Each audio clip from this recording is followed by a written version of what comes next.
빛 관찰의 매개체이자 많은 것을 알려줬고 그러고 많은 이론들을 정립시킨 우리에게 없어서는 안 될 존재들이죠. 그러면 여러분들은 혹시 빛이란 것 어떻게 알고 계시나요? 혹시 그 정부에다가 배터리 꼽으면 이렇게 나오는구나 라고만 생각하고 계시지는 않으신가요? 많은 과학자들은 빛이란 무엇일까? 라는 궁금증에 대답을 찾기 위해 많은 여정을 떠났고 그러고 우리에게 많은 것들을 알려주고 있습니다. 빛이라고 하면 우리는 두 가지 이명으로 부르는데요. 하나는 전자기파고 하나는 광자라고 부르는 걸로 두 가지의 또 다른 이름이 있습니다. 그러면 우리는 두 가지를 모두 알아보기 전에 먼저 한 가지만 먼저 알아보도록 할까요? 자, 그 전자기파라는 부분에서의 빛은 패러데이 전자기 원리를 통해서 밝혀졌고 그리고 맥스웰 방정식으로 지금까지 전해져 오고 있습니다. 이 맥스웰 방정식은 총 4개의 방정식으로 이루어져 있는데요. 우리 하나 천천히 살펴보도록 하죠. 자, 첫 번째입니다. 첫 번째, 얘는 가상의 구라는 뜻입니다. 전기장이 바깥으로 나가는 양 상상하면서 들어보시면 재밌을 것 같아요. 가상의 구에서 전기장이 바깥으로 나가는 양은 구 내부의 전하량에 비례한다 라는 뜻입니다. 이게 무슨 말이냐 라고 생각을 해보면 구 하나를 그려보도록 하죠.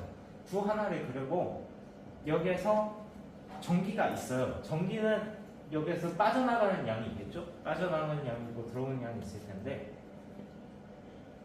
구 내부 전하량에 비례한다고 했으니까 만약에 이게 친구야? 이게 안쪽에 전하량이 커지면 그 바깥에 나오는 빛에서 더 커지게 되겠죠. 그래서 얘는 전기장의 양은 내부의 전하량에 비례한다 라고 얘기를 할 수 있을 것 같고요. 두 번째를 알아보도록 합시다.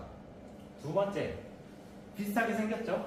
비슷하게 생겼는데 얘는 가상의 구에서 자기장이 바깥으로 나가는 양이 0이다. 무슨 말일까요? 분명히 바깥으로 나가는 양은 있을 텐데 말이죠. 똑같이 불을 하나 그려봅시다. 여기 안에 자석이 하나 있어요. 그러면 자기장은 바깥으로 나간 만큼 똑같이 들어오게 될 거예요. 그런데 만약에 이거를 반으로 잘라서 이렇게 한다면 어떨까요? 제 생각대로라면 N극에서 나와서 S극으로 들어가는 이러한 형태가 나오겠죠? 아니요. 얘는 여기에서는 이렇지 않다고 말합니다. 만약에 두 개로 나눠졌으면 또다시 N극과 S극으로 나뉘게 됩니다. 그래서 또 각각의 자기장을 가지게 된다. 그러니까 N극과 S극은 분리할 수 없다 라는 게 두 번째 원리가 될 거고요. 그리고 세 번째를 알아봅시다. 이제부터는 조금 복잡해지는데요. 얘는 조금 바뀌었죠. V에서 S로 바뀌었는데 얘는 가상의 원에서라는 뜻입니다.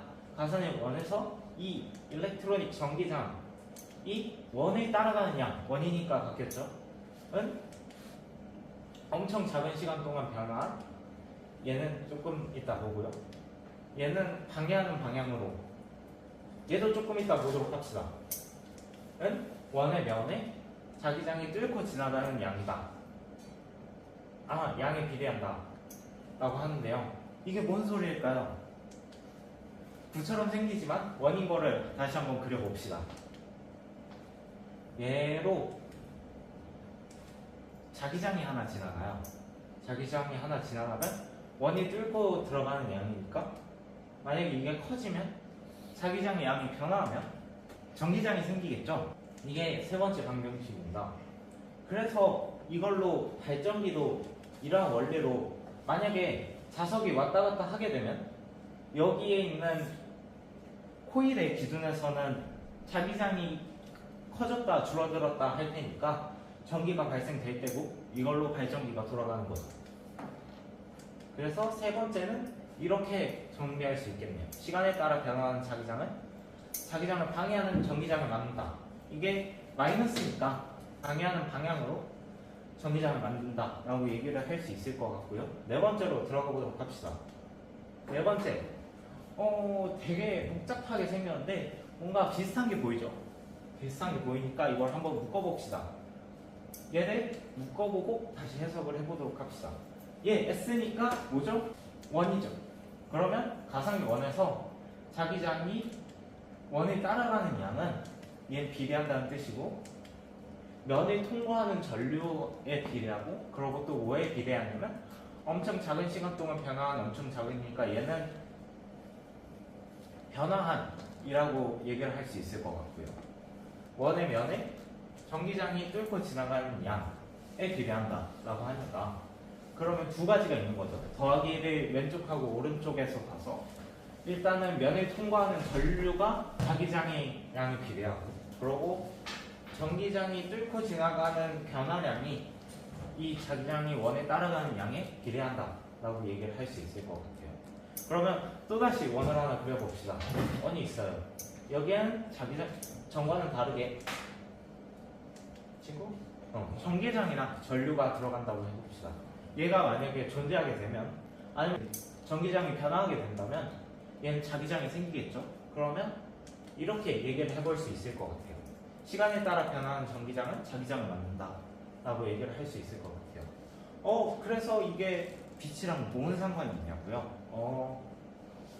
이제부터 얘기를 해보도록 하죠. 여기에서 가장 핵심 포인트는 이 두 가지예요. 세 번째와 네 번째 방정식이 이 맥스웰 방정식의 키포인트인데요. 이거 두 개를 가지고 와서 한번 상상을 해보도록 합시다. 여기 전자가 있어요.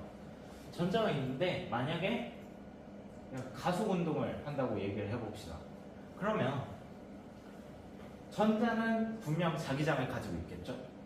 그러면 전자가 가지고 있는 자기장이 여기에서 가속하면서 이동했으니까 분명 한 지점에서 봤을 때는 이 자기장이 시간에 따라 변화한다고 얘기를 할 수도 있을 것 같아요. 그러면 이에 따라서 전기장이 만들어지겠죠? 그리고 그 전기장은 가속하니까 이에 따른 전기장도 또다시 변화할 거니까 이것도 자기장을 만들 거예요. 그리고 그 자기장은 또다시 전기장을 만들고 그 전기장 다시 자기장을 만들겠죠? 그래서 이거를 이렇게 갈라서 옆에서 본다고 생각을 해봅시다. 그러면 여러분들이 잘 알고 계신 이 모양이 나오겠죠? 전기장이 자기장을 만들고 자기장이 전기장을 만들고, 그래서 아무것도의 도움 없이 빛이 지나갈 수 있는 거예요. 신기하다. 그러면 이건 결국엔 파장인 거네요. 그래서 원래는 뉴턴이 빛은 입자라고 얘기를 했어요. 그런데 이걸로 해결이 안 되는 게 하나 있었단 말이죠. 토마스 영이 그래, 빛이 입자라고. 그러면 이거를 두 개의 구멍이 있는 종이에다가 이거를 얘를 던져보자, 총으로 쏴보자 라고 얘기를 해요. 그러면 우리의 생각에서는 이게 입자면 두 개가 나오겠죠. 그런데 신기하게 여러 개, 얘를 간선무늬라고 해요. 간선무늬가 나오는 거예요. 그래서 이상하다. 그러면 어떻게 될까 하면 이게 빛이 파동이구나. 빛이 파동이면 이게 모두 다 설명이 된다 라고 이해가 되는 거죠. 그러네요. 파동이구나. 신기하다. 그래서 맥스웰 방정식이 이렇게 이야기가 됐고요. 그런데 이걸로 해석이 안 되는 부분이 하나 생겼어요. 이게 뭐냐면 하인리 헤르츠라는 아저씨가 한 금속에다가 빛을 쫙 하고 쏴봤어요. 그런데 분명히 파동이면 얘가 잉잉잉 하고 별로 아무 일도 없이 지나갈 것 같은데 전자가 하나 뿅 하고 튀어나온 거예요. 신기하다. 얘는 파동인데 어떻게 되지? 생각을 하다가 이 현상의 이름을 광전 효과라고 부르기로 했어요. 그래서 이 광전 효과가 왜 생기는 걸까? 분명 전자기파니까, 빛은 전자기파니까 파동이니까 전자가 나올 이유가 없는데. 그래서 한 천재 아저씨를 찾아가요. 그 알베르트 아인슈타인이라는 천재 아저씨를 찾아가요. 그래서 아인슈타인도 막 고민을 하는 거죠. 그래서 막 고민을 하는데 그래서 결론을 하나 냈어요.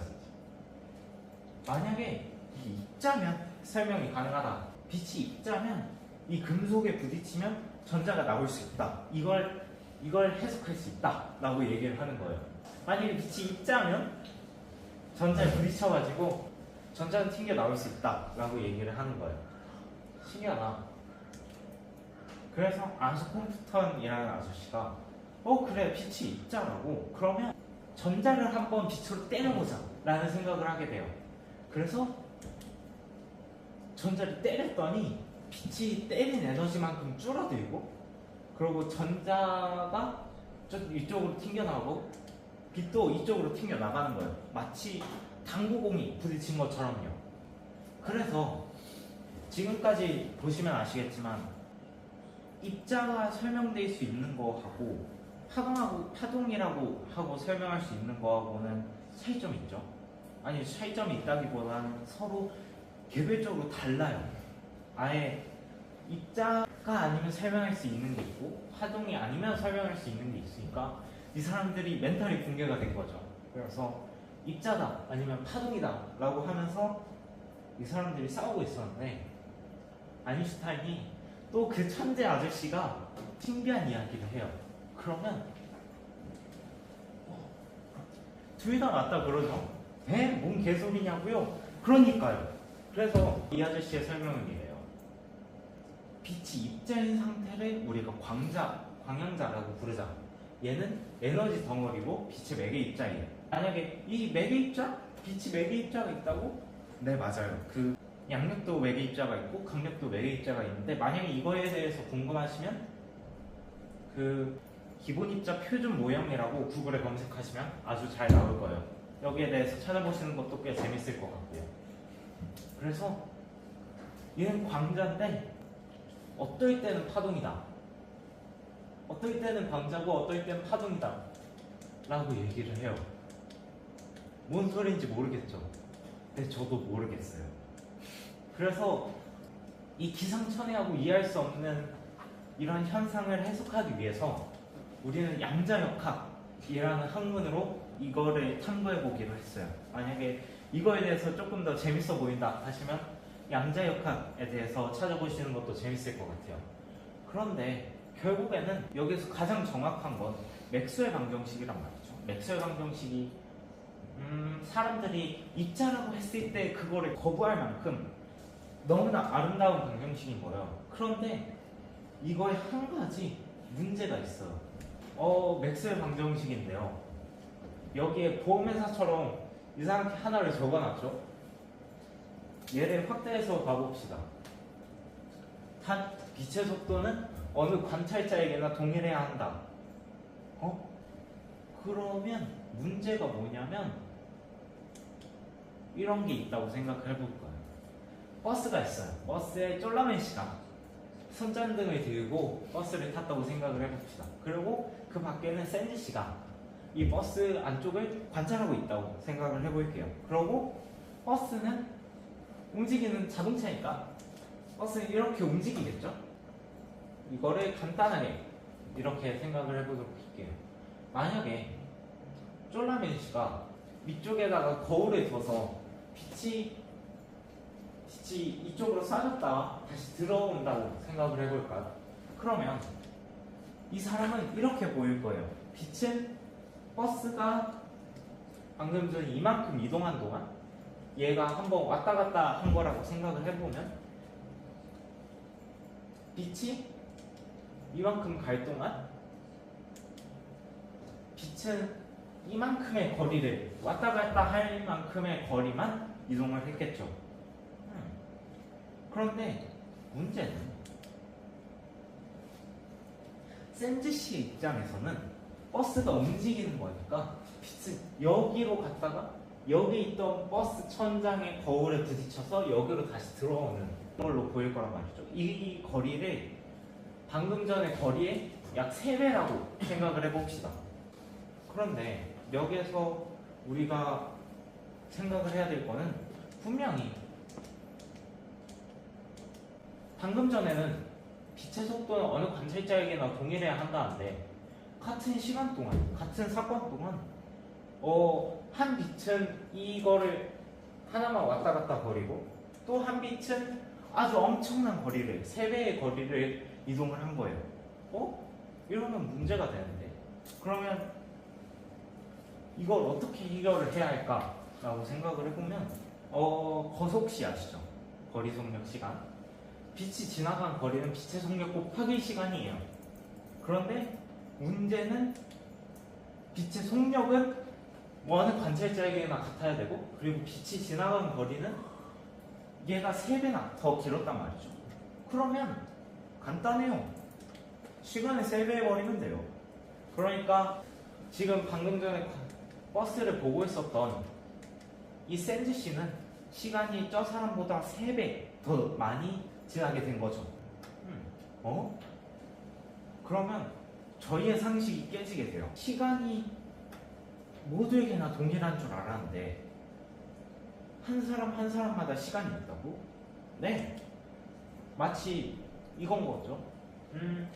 똑같이 쫄라미 씨가 있고 샌드 씨가 있어요. 그리고 쫄라미 고양이 씨가 중간에 있다고 생각을 해보죠. 그러면 샌드 씨의 좌표계에서는 고양이 씨는 이만큼의 X축에 이만큼의 Y축에 있는 사람일 거예요. 그런데 샌드 씨 입장에서는 이만큼의 Z축에 이만큼의 Y축에 있는 사람이겠죠. 그러면 이것처럼 이 사람들에게도 시간이 있다고 얘기를 하는 겁니다. 얘의 시간과 얘의 시간은 다르게 흐를 수 있고 얘의 시간은 또 다를 수 있죠. 그리고 이에 관해서 시간은 상대적일 수 있다라고 얘기를 하는 거예요. 시간은 상대적일 수 있다라고 하는 생각에서 시작된 이론이 바로 그 유명한 상대성 이론이에요.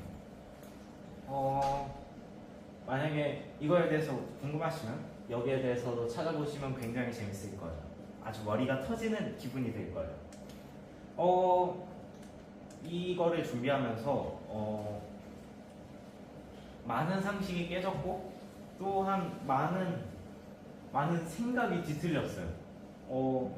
이거를 공부하면서 깨달은 거는 빛이라는 새로운 시각으로 우리 세상을 이해한다는 조금 재밌는 경험을 했던 것 같아요. 그래서 혹시 모든 것의 이론이라는 걸 아시나요? 모든 것의 이론이란 게 있어요. 양력, 강력, 전자기력, 그리고 중력까지 모두 합한 이론을 모든 것의 이론이라고 하는데요. 만약에 모든 것의 이론이 밝혀졌을 때 만약에 모든 것의 이론으로 본 세상은 어떨까? 모든 것의 이론으로 본 세상은 과연 진실일까? 라는 생각으로 한번 오늘 밤은 잠에 들어보시는 것도 나쁘지 않을 것 같아요. 이번 강의에서 많은 것을 얻어가셨으면 좋겠고요. 그러면 오늘의 강의 여기에서 마치도록 하겠습니다.